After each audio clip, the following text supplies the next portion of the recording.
Hi all, welcome and welcome back to my channel. In this video, I want to cover a story that I found very interesting. It's about a mom who turned her son into police after finding his notebook containing what she describes as pretty detailed plans for shooting up his school. You may have watched her tell her story on Good Morning America recently, but I missed it and I just read about it online. And her story made me cringe. Maybe it made you cringe as well, if you saw it. Not only because of the position she suddenly found herself in as a mother, but also because she said his plans included killing her as well prior to the attack on his school. That is just chilling. Now, I also wanted to cover this story because I've been following the penalty phase trial for Nicholas Cruz, the Parkland, Florida shooter, who shot up his school, Marjorie Stoneman Douglas High School, killing 17 people and injuring 17 more. He's pled guilty, and now a jury is going to decide whether he's sentenced to life in prison or he receives the death penalty. And hearing a mother speak out about what she went through after finding out that her son was planning to commit such a heinous act was of great interest to me. We never heard from Cruz's mom because she passed away before he committed the shooting. But, as I mentioned in a previous video, the mother of one of the Columbine shooters did a TED Talk about what it was like for her and her family after her son, Dylan Klebold, shot up his high school along with his friend Eric Harris, and they both ended their lives. Why do I care what their moms have to say? Because I'm a mom. And I'm a mom who pulled my kids out of their schools to homeschool them after a credible gun threat occurred in one of their schools. Thank God it was nothing more than a threat, but it was enough for me to pull them out. Actually, it was a bit more than a threat. A very courageous student informed a teacher that another student had brought a magazine full of bullets to school and was showing it around, saying that he had a gun in his locker. I guess he was having problems with some kids at school. And again, thank God, police were notified and arrested him in his classroom before anyone got hurt. Once I heard the gun made it into one of their schools, that was it. They were out. No discussion to be had. And I've never regretted that decision. Not one single day. Especially with all the school shootings that have occurred since. And with all the horrific shootings happening, I knew that it wouldn't be too long before one happened in my neck of the woods. Because they happen everywhere. And I'm not one to say it won't happen near me. People kill me when they say they can't believe it happened in their city or their town during interviews, and that it only happens in other cities and towns, yada, yada, yada. Haven't they been paying attention? Anyway, because it can happen anywhere, it finally hit close to home when a 15-year-old sophomore took a gun to his school and shot and killed 4 students and injured 7 others at Oxford High School in Michigan. If you followed the story since it happened on November 30th of 2021, then you know that the shooter was taken into custody, as well as his parents, who have been in jail and are awaiting their October 24th, 2022 trial for involuntary manslaughter. Why? Because they supplied him the gun. Not for the shooting, according to them, but they admitted that they purchased the gun for the shooter as a gift, and the prosecution alleges that they failed to secure it in their home to keep him from gaining access to it. Now, I know that people have differing opinions about whether his parents should be held liable for his crime or not, and that is what returns me to the parents of the school shooters. What do they think caused their child to think that shooting up their school was an answer to anything going wrong in their life? Did they see something beforehand? Did they have an idea that their child could do something like that? How the hell did they deal with finding out that their child ended up being a monster instead of the person they thought they knew? The precious child they gave birth to. And I'll come back to the Oxford High School shooting because the story of how it unfolded is, to me, so incredibly hard to believe that it boils my blood every time I think about it, which is why I haven't covered it yet. And when I come back to it, I'm going to swear because there's no actual way to describe it without swearing. So be ready for it. But I want to cover both trials, so I need to rip off the band aid at some point.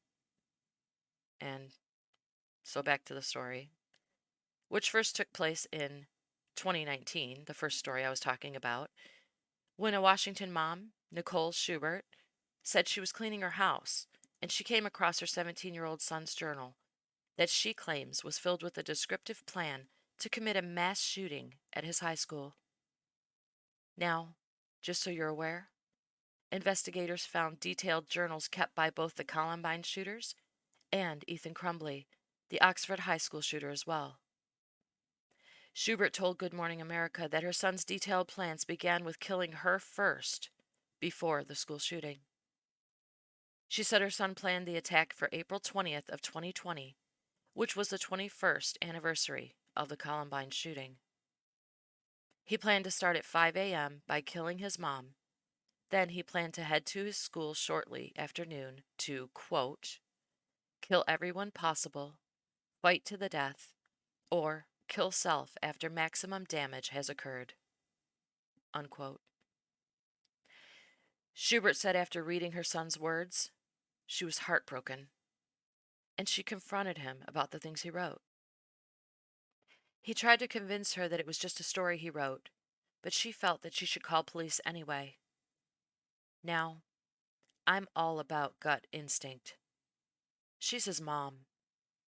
If she felt even the slightest bit that something was truly wrong, like she didn't believe him, she knew he had access to weapons, or she knew he was not acting right, then I'm glad she made the decision she did.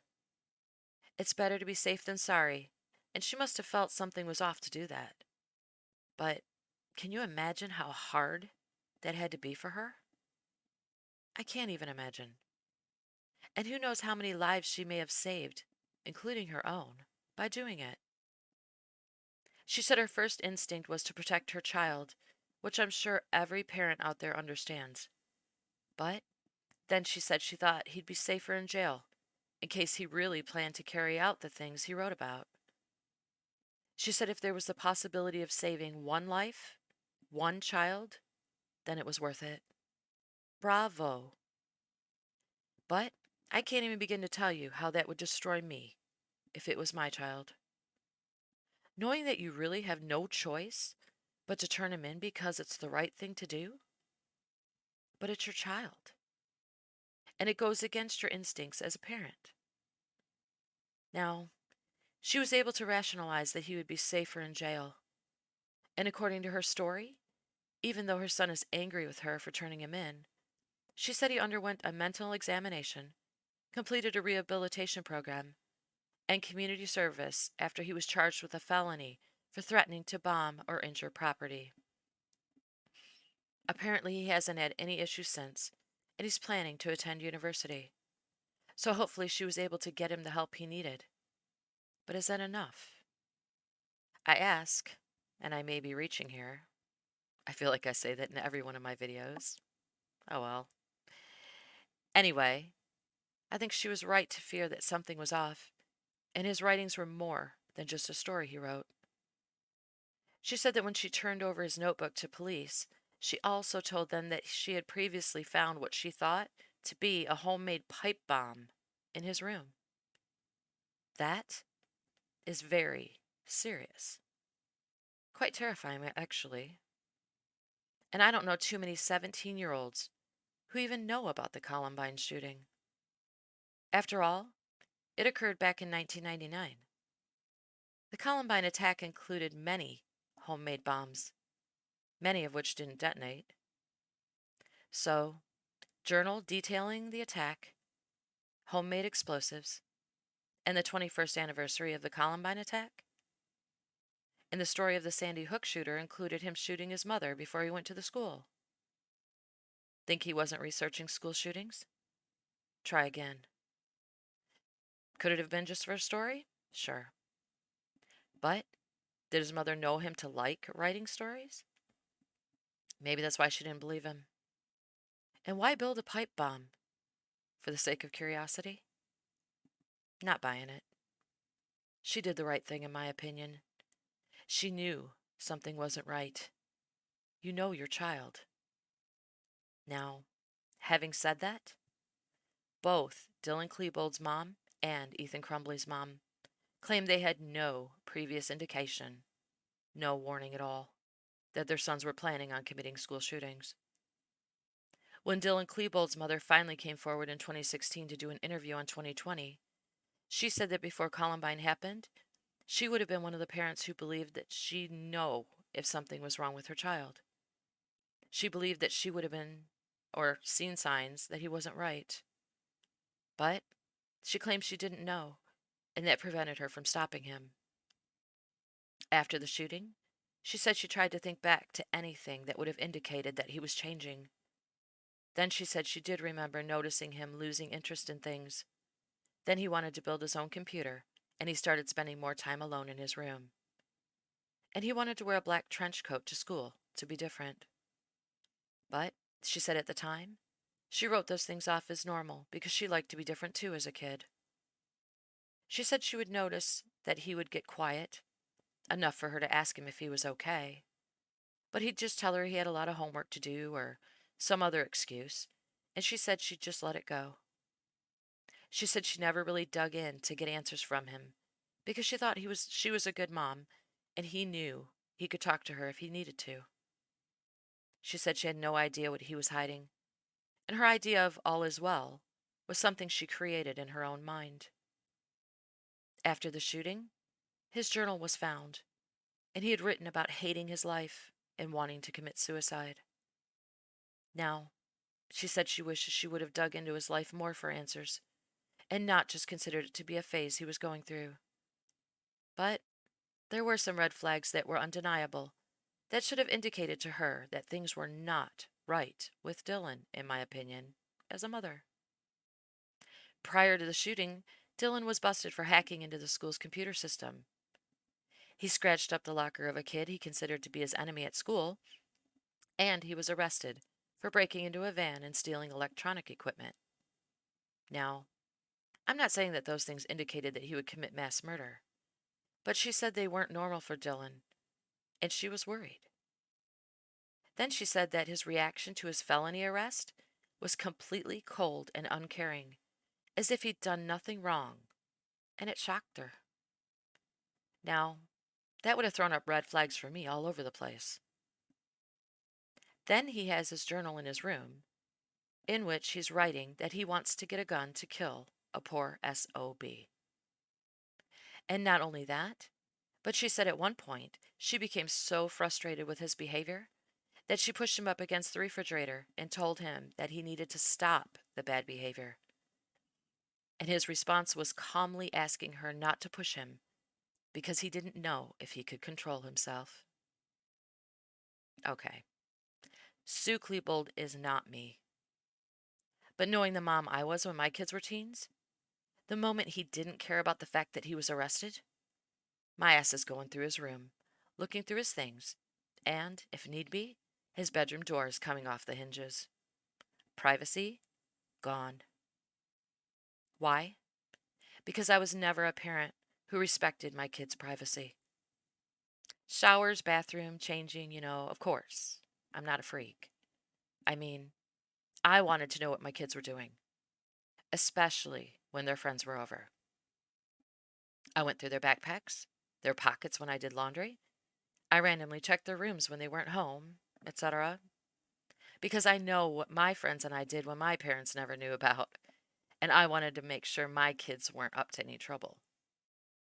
But my kids didn't know I was going through their rooms, and I never wanted them to know. That way, they didn't need to hide anything from me. And I believe if Sue Klebold had done some searching through Dylan's room, she may have found his journal, just like Nicole Schubert found her son's, which may have saved her life and the lives of many others. But she may not have found it, and it might not have changed anything. During the 2020 interview, it was mentioned that the other Columbine shooter, Eric Harris, also kept a journal and wrote about killing all mankind. And Sue Klebold said Dylan asked her to buy him a gun, and she told him no. Now, if that didn't wake her up, considering they weren't a gun-owning family, then I don't know what would have.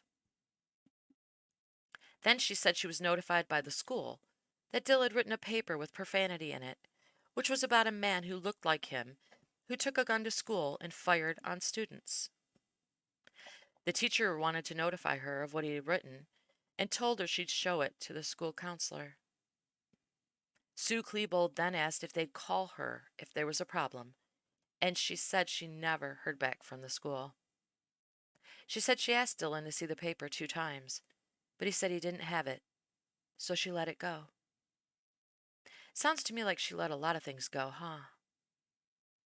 If a teacher called me about a paper my kid wrote, I wouldn't need the counselor to see it. I'd want to see it. I would have driven my happy ass to his school and asked to see it. Why? Because I want to know what's going through my child's head.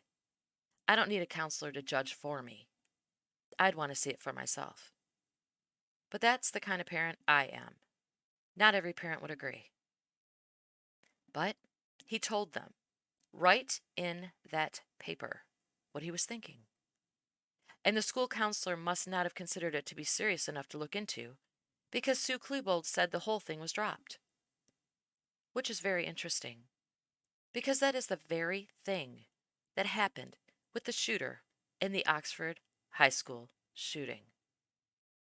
Just hours before he committed the shooting, one of the things that the shooter Ethan Crumbley did was draw a gun with a bloody figure and wrote, "Help me, my life is useless," on an assignment he was working on in class.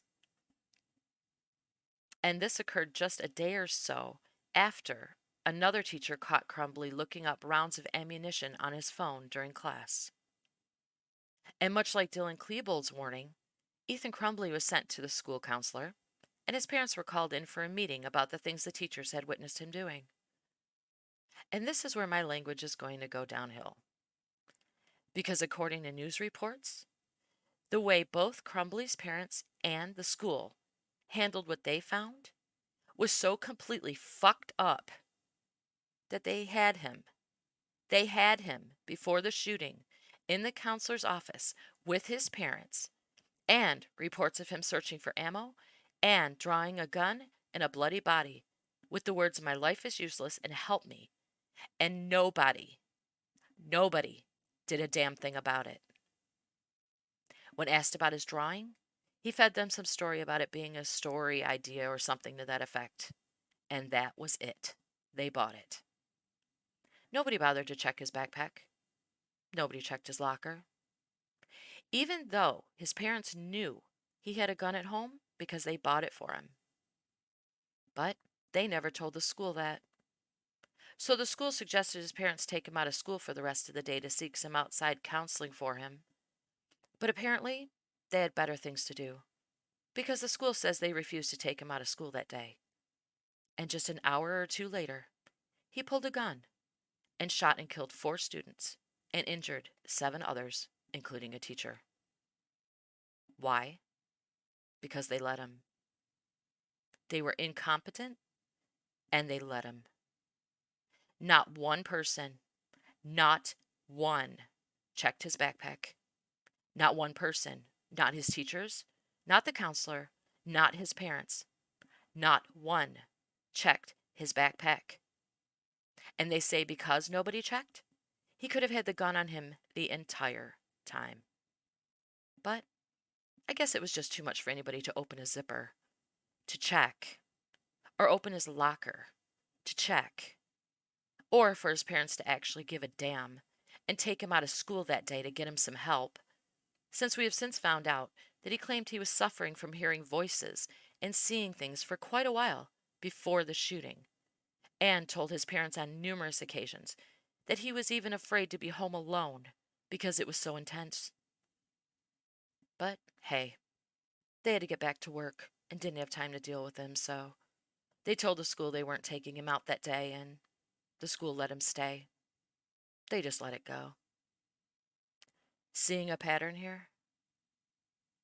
And I'll do you the favor of saving you the time of listening to my take on whether or not Crumbley's parents should be prosecuted for his crime. because I have quite a lot to say about parents who admitted they knew he was complaining of hearing voices and seeing things, to the point where he thought his house was haunted and was terrified enough to call his parents and tell them that he was too scared to stay alone in his house, so he'd wait for them to come home out on his driveway. Who didn't listen to his cries for help? Who didn't bother to get him help? And who thought the answer was to purchase him a gun as a gift in lieu of taking him to a doctor or a therapist? Make of that what you will. Even on the day he committed the shooting, the school told his parents to remove him from the school prior to the shooting to seek professional help. And they still refused to help him. Had they taken him? Had they taken his cries for help seriously and taken him to an emergency clinic or the hospital or somewhere that day, maybe somebody could have gotten him to talk. Maybe he would have told someone that he was thinking about shooting up his school. And maybe he could have been stopped. But hindsight is 20/20, isn't it? Checking a backpack, looking in a locker, taking the afternoon off work to seek help for your child, taking his mental health complaints seriously, noticing his or her behavioral changes, such as withdrawing, that are not typically their character, seriously questioning why your child is asking for a gun, taking a phone call from the school about a disturbing paper your child wrote seriously, making the drive to school to see for yourself what your child is writing, taking 10 minutes out of your day to search your child's room to see if there's anything in there that you need to know about. All very simple things, but all swept under the rug. Because it's easier to think, not my child. It's easier to lie to ourselves and go on with our lives because we don't want to believe our children are capable of such horrors. Maybe we don't do it because we're afraid of what we'll find if we do. You think I wanted to go through my kids' rooms and things for fun? I did it because I'm a mom, and I didn't just want to know if they were hiding something from me. I needed to know. And don't think I didn't say a little prayer every time I did it, that I wouldn't find anything, because I did. And I was lucky. The worst thing I ever found was a wrapper from a pack of cigarettes. So I knew my kid was smoking. And I thought that was bad at the time. Now, I thank God that that was all I ever found. I thank God I didn't find the makings of a pipe bomb, a weapon, or a journal detailing how my child wanted to kill me and shoot up his school. I couldn't even imagine. But I wasn't perfect, and I'm sure I missed plenty. Sue Klebold said in her interview that when she was notified of the shooting at Columbine and that it was suspected that her son was involved, she said she was horrified. And the only thing she thought at that moment was if Dylan was hurting and killing others, he needed to be stopped. She said she wished in that moment that he would just die. She went from thinking all was fine and dandy and Dylan was just going through a difficult phase to, I wish my son would die, in a split second.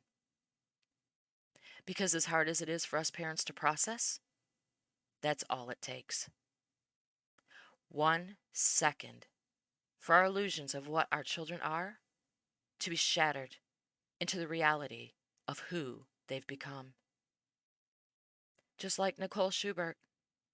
She was going about her day, cleaning her house, probably thinking life was great, until she found her son's journal. Until she realized how not great her life actually was. Even Ethan Crumbley's parents said after they heard about the school shooting that took place just hours after they left a meeting for their son in the school counselor's office, that his father suspected he may have been the shooter. So he raced home to find the gun they had purchased him, while police reported that his mother sent him a text telling him not to do it. But it was too late at that point, and regret is a bitch. All those victims, all the life lost, all because it's easier to just let all the warning signs go. I wonder how many warning signs the Parkland shooter threw out there that weren't taken seriously. But I guess it doesn't really matter, does it? Because knowing that all these parents saw warning signs ahead of time still won't change the fact that it's just easier to think, it'll never be my kid. But parents like Nicole Schubert need to speak out to show parents that it can be their kid, as hard as it is to face that. She said her son is still mad at her for turning him in, and even more angry that she spoke out about it.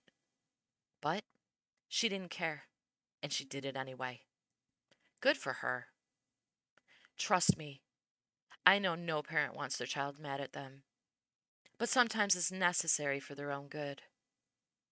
I've always told my kids that I loved them enough to let them hate me. And I meant it. Were they angry that I pulled them out of school to homeschool them? Hell yeah. I was enemy number one.